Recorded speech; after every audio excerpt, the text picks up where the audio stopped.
अस्सलामु अलैकुम वरहमतुल्लाहि वबरकातुहू। उर्दू बियॉन्ड बॉर्डर्स में आपका एक बार फिर से खैर मकदम है।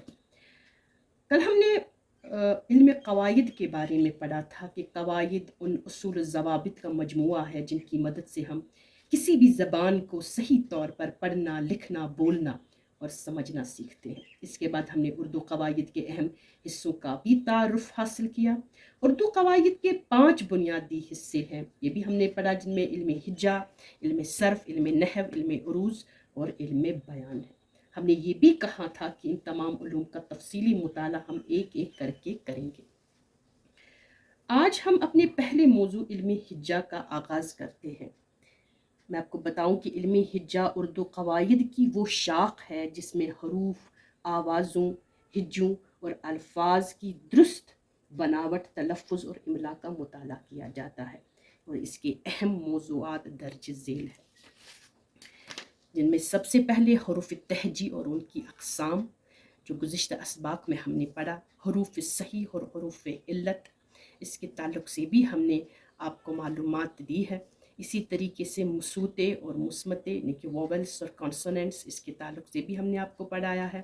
इसी तरीके से एराब, ज़बर, ज़ेर, पेश, जज़म, तशदीद, मद वग़ैरह, इसके ताल्लुक़ से भी जो है हमने मुताला किया। इसके बाद हिज्जा और उसकी अक़साम, मुख्तसर, तवील वग़ैरह, अल्फाज की हिज्जाबंदी, तलफ़ुज़ के उसूल, इमला, दुरुस्त लिखने के कवायद और आम अगलात इमला, हमज़ा के कवायद। ठीक है ना, ये कुछ 5 मौज़ूआत है जिनके ताल्लुक़ से हम गहराई के साथ मुताला करेंगे। इसके बाद अल्फ़ ममदूदा, अल्फ़ मकसूरा, हाय मारूफ़, याय मजहूल, ये भी हमने गुज़िश्ता असबाक में इसका मुताला किया, इसको पढ़ा।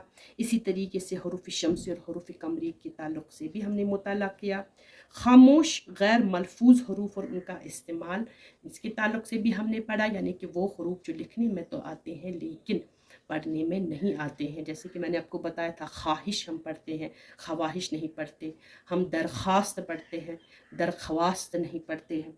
ठीक है ना।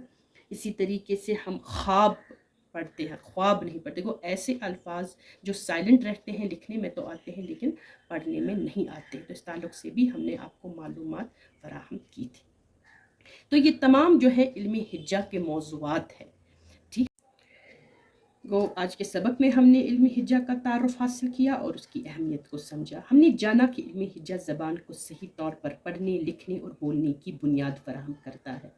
नेज़ हमने इन अहम मौज़ूआत का भी तारुफ हासिल किया जिनका हम आइंदा असबाक में तफसील से मुताला करेंगे, जिनमें ख़ास तौर पर हिज्जा और उसकी अक़साम, मुख्तसर, तवील वग़ैरह, अल्फाज की हिज्जाबंदी, तलफ़ुज़ के उसूल, इमला, दुरुस्त लिखने के कवायद और आम अगलात इमला और हमज़ा के कवायद। उम्मीद है कि आज का सबक आपके लिए मुफीद रहा होगा।